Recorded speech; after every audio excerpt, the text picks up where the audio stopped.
So I had a buddy come over the other day, and he brought one of his friends with him over to the house. And he stopped and he said, "Hey, man, I'm gonna use the restroom real quick." And we're standing around the kitchen just kind of shooting the shit. And his friend's like, "Hey, man, what's in your refrigerator?"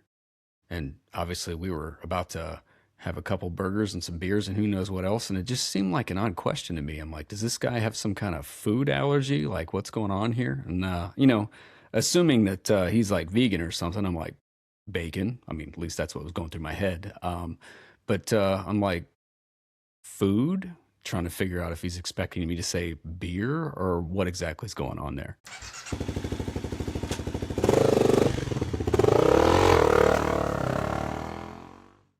Welcome to another episode of Motor Adventure Unscripted Shortcuts, bonus episodes to a weekly podcast about motorcycles, outdoors, travel, and adventure. I'm your host, Drew Faulkner. That's just a weird question. Like, you're standing there talking to somebody and they just ask you what's in your refrigerator in your house. That's just an odd thing that comes out to left field. And as a guy who's hosted a motorcycle rally going on 10 years now, one of the funny things that I see on the internet that is an equally odd question is, how much pavement is there? You see this all the time. Like, no one thinks much about it. But I don't think everybody understands that that's a more odd question out of context than it seems. I think people have innocent intentions, but they don't actually understand what's happening. If I looked at you and I said, "Oh, how much pavement?" Well, it's a 100-mile route, but it's actually about 3 million square feet of pavement. People would be like, "Well, that's a crazy answer." Yeah, it's about 24 miles worth of pavement. Like, no one would think about that, but it's like, how do you answer that question? How much pavement is there? Like, what is the answer that you are looking for? I think some people do it in percentage based, but I'm not entirely sure why is it that people ask the question, how much pavement is there? So I'm going to unpack that because I think in talking and interviewing some of these people and trying to answer that question on forums or whatever else it is that I've kind of figured out some of them. I think some people ask how much pavement is there because they're worried about the tires that are currently mounted on their bike. They're not sure if the knobbies that they put on their plated dirt bike are going to like melt on the pavement. You know, they don't want to change tires to go on the ride. So they might be trying to figure out, is this the right bike for them? As far as tires are concerned, I wouldn't imagine this happens often, but some people may think they don't have DOT tires, so they want to minimize the amount of time that they're actually spending on the pavement. If people are not afraid to change tires, maybe they're actually trying to figure out which tire they should get before they go on this trip or they come to this rally or whatever else it is. And I hinted at it a second ago. I also think some people are actually trying to choose what bike. I mean, I have an adventure bike, I got a scrambler, and I've got a 250. To some degree, if I'm looking at like the Southern Ohio Adventure Loop or something like that, and I've never been there, I might ask how much pavement there is. I mean, I wouldn't ask, but I could see people asking because I'm trying to figure out which bike is really suited for the type of riding that we're really talking about here. I can kind of see that. I do have a suspicion, especially when it comes to, we'll say, dual sport style events and rallies. I think some people don't have a plate. It's not actually a legal motorcycle, but they've been riding it on the pavement with their friends. And so they're trying to figure out how much pavement there is. So whether or not they're going to get in trouble with the cops or something like that, I'm not sure. There's also like, I think maybe there's an issue with gas. Like people are trying to figure out how much pavement there is because they're not sure if they have the actual, the fuel range to go on the ride. And then I think the biggest thing that I can't figure out, but I have a suspicion, folks don't actually like pavement. So if there's a certain percentage of pavement, I'm assuming they're saying I'm just going to stay home and not go to this event. But ultimately, like, it's confusing to me because it's a question that you would think is pretty straightforward. How much pavement is there? Well, it's a 100-mile ride and there's 33.7 miles of pavement. Maybe that's the case. But the catch is like the answer is dependent. If I put a ride together in Eastern Kentucky, there's going to be pavement. You might even say that it's 50% pavement, but it's some of the gnarliest riding that you can do. It's a serious issue around Red River Gorge. The hardest trails that are public that I know involve pavement. And sometimes to get to the fun ones, you have to go on an 8-mile pavement stretch between those two. So the riding can be very difficult. You may spend hours on very short trails because they're very difficult.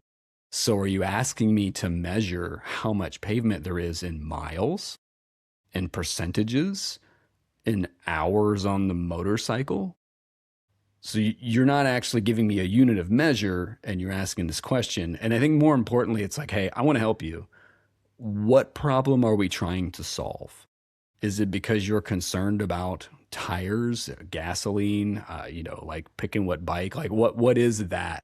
So if you're honestly trying to solve one of those problems, rather than asking how much pavement is there, how much pavement is there because I have to choose between two different bikes and I want to make sure I pick the right one that makes this the most fun? That's a completely different answer. Hey, I'm allergic to peanuts. Before we have burgers tonight, I just want to make sure there's nothing crazy in the fridge. That's probably not the most polite way to ask that question, but the situation is the same, right? And I get on my soapbox about this, not because I'm trying to berate anyone, like, asking a stupid question. No, that's not what it's about.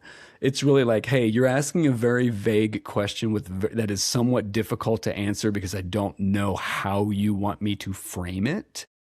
And here's the dirty secret. I've been putting routes together for a rally and other routes since, we'll say, adventure-wise, at least since 2017 at a minimum. So like I said, coming up on 10 years now of doing this. When people put together adventure rides, most of the people who do these rides are making a ride that they enjoy. They don't measure how much dirt there is. Most of them don't actually know on a statistical basis. They know they've ridden it. They know they've put it together. They've kind of looked at it on a map and have a gut feel.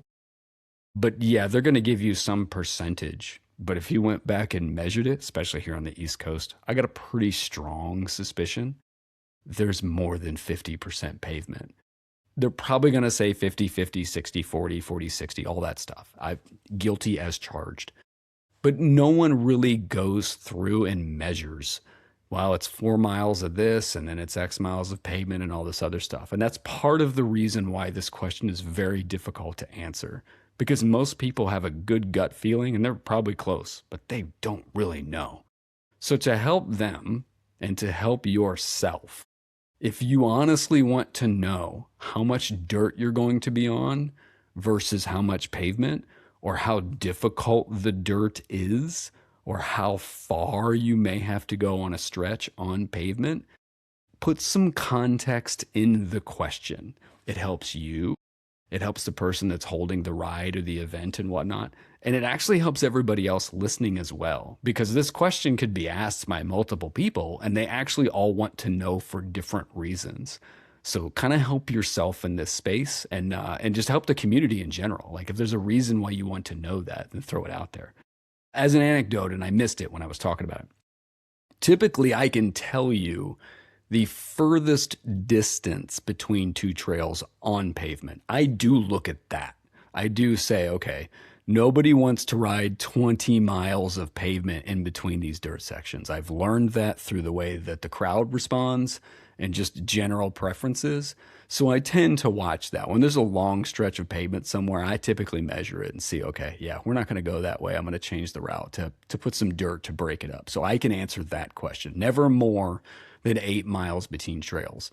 But I'm curious, like other ride organizers, other rally organizers, like how much time have you spent in looking at this stuff? So if you're one of those people and listening, like, hey, hit me a private email if you don't want to put it out in public. Like, send me an email, motoadvr@gmail.com, and be like, hey, this is what I do, or yeah, you're dead on, Drew. This is what happens. And everybody listen, when you feel the urge to ask that question, help yourself and help the community. Try to help steer the answer in the direction that answers your question more directly. And if it's just blatant curiosity, hey, is this like a 50-50 ride or like a 70-30? Then I get it. It's general curiosity. But if you're honestly trying to solve one of these problems, let people know that you're not sure about your tires, your bike, or you're trying to pinch pennies right now and not tear up tires, whatever it happens to be. Like, let people know on the front end, and it's a lot easier to answer the question not only for you more directly, but in general, I think everybody has a much more positive takeaway from that. So, as usual, we appreciate everybody listening. Please leave comments here on Spotify. Send emails, moto8vr@gmail.com, and we will catch you listeners down the road.